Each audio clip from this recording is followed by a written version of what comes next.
que Deus, ele tem um plano perfeito para a sua vida.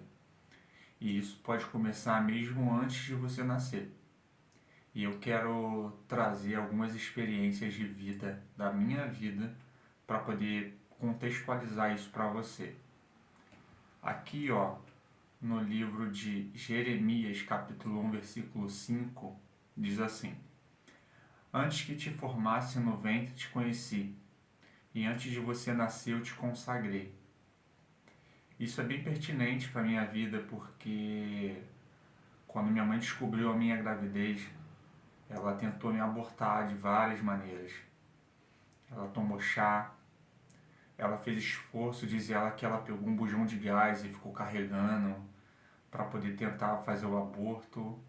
Ela deferiu socos na tua barriga para poder tentar fazer o processo de aborto, porque ela não me desejava ter. E não é porque eu não desejo ter. Minha mãe vivia uma vida de muita pobreza junto com meu pai. Para vocês terem uma noção, eles viviam numa casa que só tinha 2 cômodos. Era uma cozinha e um quarto, sala. Eram 2 cômodos e nem banheiro tinha lá. E minha mãe já tinha uma filha, minha irmã. Então, talvez na cabeça dela ela ficava imaginando: como que eu vou ter mais um filho nessa situação de pobreza, que eu não consigo nem dar alimento direito para essa filha que eu tenho, vai vir mais um. Então, claro que não justifica ela ter essa atitude, mas eu como pai talvez entenderia, né? Eu não quero, a gente quando cria um filho, quando a gente tem um filho, a gente quer dar o de melhor para o nosso filho, a gente quer ver o nosso filho feliz. A gente não quer ver ele vivendo num ambiente. Para vocês entenderem mais ainda, nessa vila, nesse local onde eles moravam, existiam 7 casas. E as 7 casas, se eu não me engano, uma ou duas tinham banheiro, mas as outras eram um banheiro comunitário que tinha na vila. Então, minha mãe tinha na casa dela uma cozinha e um quarto, e o banheiro era dividido entre as outras casas da vila que ficavam lá. Só que a coisa ainda piorou, né? Ficou pior ainda, porque o meu pai perdeu o emprego dele. Meu pai foi mandado embora. Tudo no meio desse processo. Então, como fica, né, a cabeça? Só que aí a gente observa que, primeiro, o meu nascimento foi um projeto de Deus. Eu nasci porque foi a vontade de Deus. Porque quando eu estava lá no ventre da minha mãe e ela tentou de algumas maneiras me tirar, Deus falou assim: esse aqui vai ser um dos meus. E eu tô aqui hoje. Tô aqui hoje para poder gravar para você esse testemunho.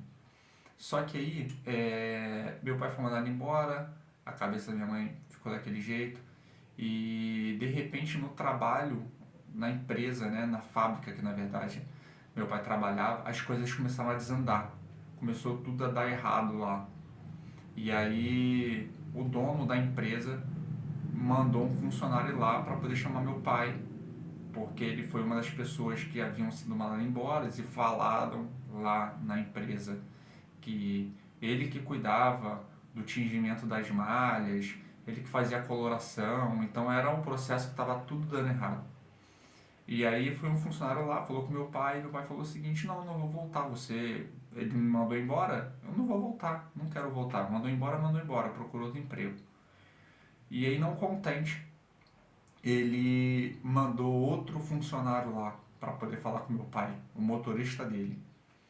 E o meu pai falou a mesma coisa: não vou voltar, não quero voltar, não vou voltar. E realmente não voltou. Só que aí o dono da empresa, vendo que as coisas não funcionavam, não davam certo, ele foi pessoalmente na casa do meu pai. E aí quando ele chegou lá, primeira coisa que ele falou com meu pai: cara, tu vive nessa situação de extrema pobreza, você não tem uma casa decente, numa vila com várias pessoas, tua casa não tem nem banheiro. Por que você não quer voltar a trabalhar? Você vai viver assim? Tu prefere essa vida? Tu prefere dar essa condição de vida para os seus filhos? E aí ele falou para ele assim: eu vou fazer o seguinte, quero você de volta para poder trabalhar. Eu vou mandar todo mundo embora e você vai montar a equipe que você quer. E meu pai falou assim, não precisa mandar ninguém embora. Eu quero que todo mundo que estava lá, que trabalha comigo, continue trabalhando lá. E eu vou ser o encarregado de todas aquelas pessoas. E o patrão do meu pai falou assim, beleza, ok. E aí a gente começa a observar mais uma vez como é que é o cuidado de Deus, é o projeto de Deus que tem para nossa vida, né? Óbvio que ele tinha um medo de um novo filho, só que ele não pensava no seguinte.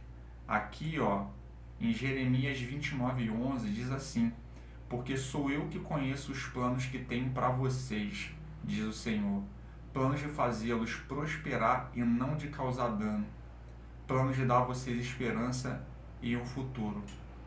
E aqui é uma prova concreta do cuidado que Deus tem com a nossa vida. O cuidado que Ele tem em não causar dano, em não causar tristeza, a gente não passar necessidade, não ficar mendigando o pão. É da gente prosperar. Por quê? Porque o chefe do meu pai chamou ele voltou, ele deu um terreno, ajudou a construir uma nova casa, deu um novo cargo de liderança, chefia, com um salário maior e a partir desse momento, essa vida que meus pais eles tinham de, de não viver bem, de mendigar o pão, de passar necessidade, de pobreza, o jogo começou a mudar, porque para Deus basta uma palavra, e a palavra dele já havia sido dita. E assim meu pai pegou um terreno, construiu a casa dele, que ele mora inclusive até hoje, uma casa grande, uma casa ampla, mas não é só isso, né, que eu quero passar para vocês, porque quando eu falei da questão da casa, da questão do trabalho, a gente está falando muito dessa questão material, né, vamos dizer. Só que obviamente que a gente precisa do material. Ninguém quer viver mal, ninguém quer viver sem dinheiro, ninguém quer viver passando necessidade. É aquilo que eu falei com vocês, Deus criou a gente para poder prosperar. E ali, Deus está mostrando, eu criei para você prosperar e não para passar necessidade. A gente precisa apenas confiar nos planos do projetos e que Deus tem na nossa vida.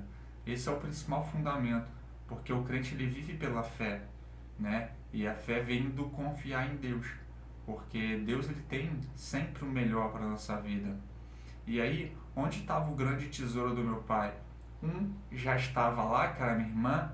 2, era o meu nascimento, e aconteceu.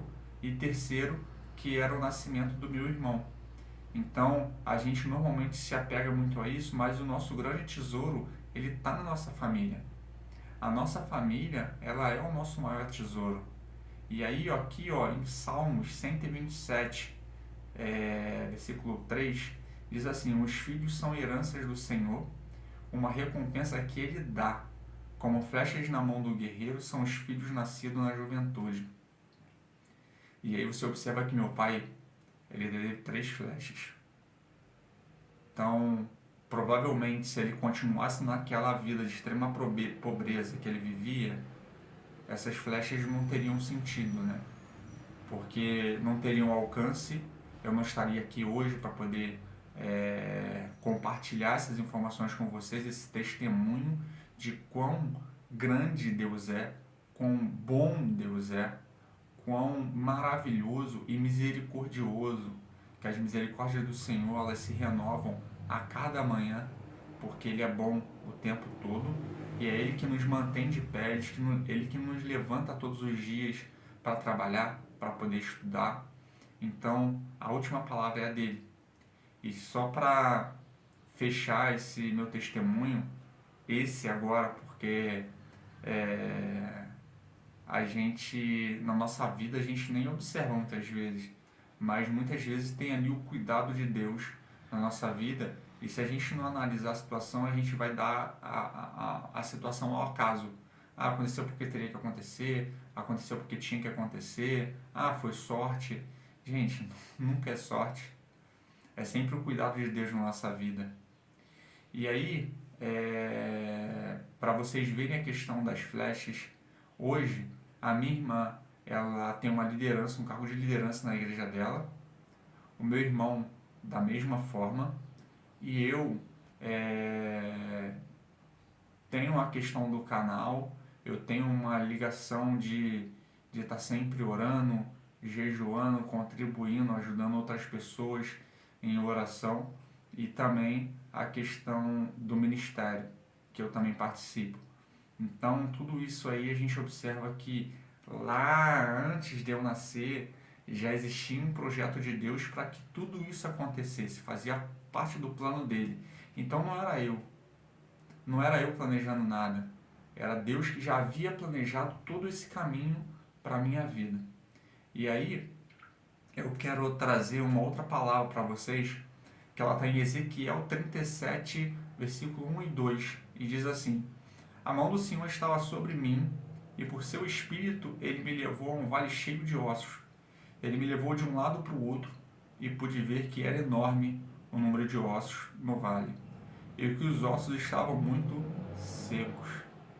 Quem nunca viu essa passagem, é uma passagem onde o profeta Ezequiel ele foi transportado por Deus para um vale de ossos secos, ou seja, um vale sem vida nenhuma, só existia um vale de ossos secos, sem nenhuma vida.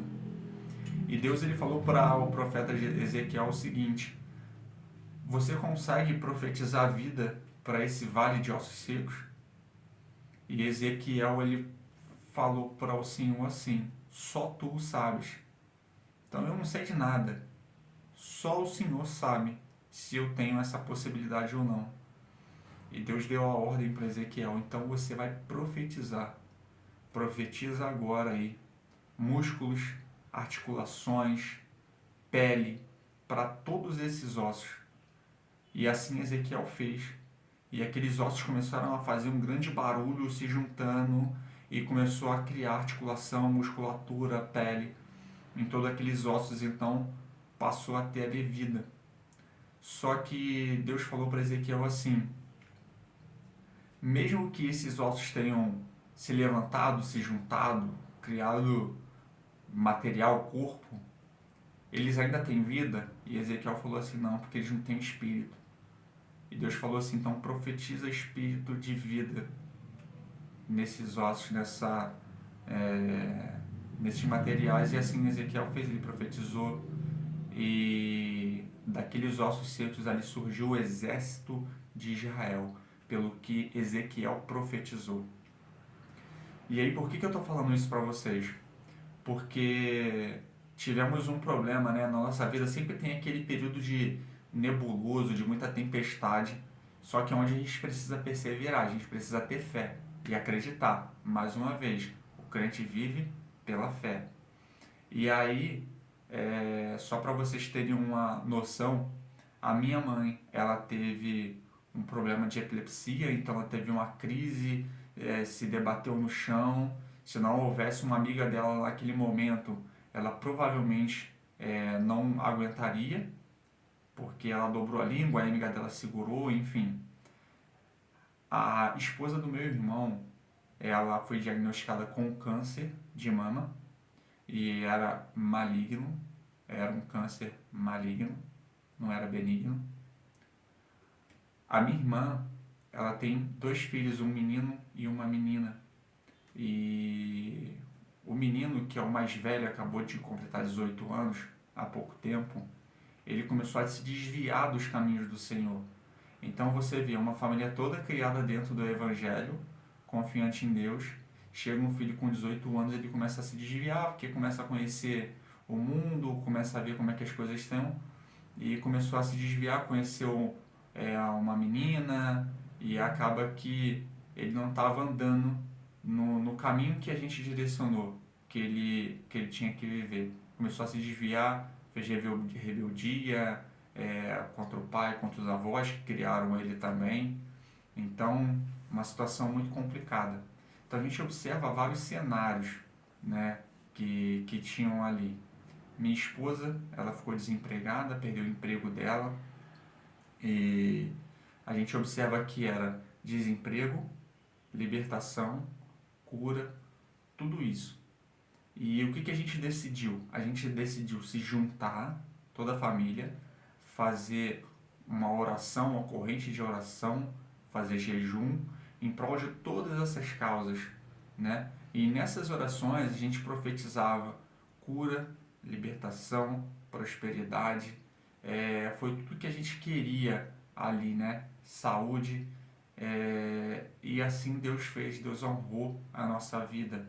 É o que eu sempre falo, talvez não porque a gente mereça, porque eu acho que a gente não merece, mas porque Deus ele é bom, porque Deus ele é misericordioso com nossas vidas.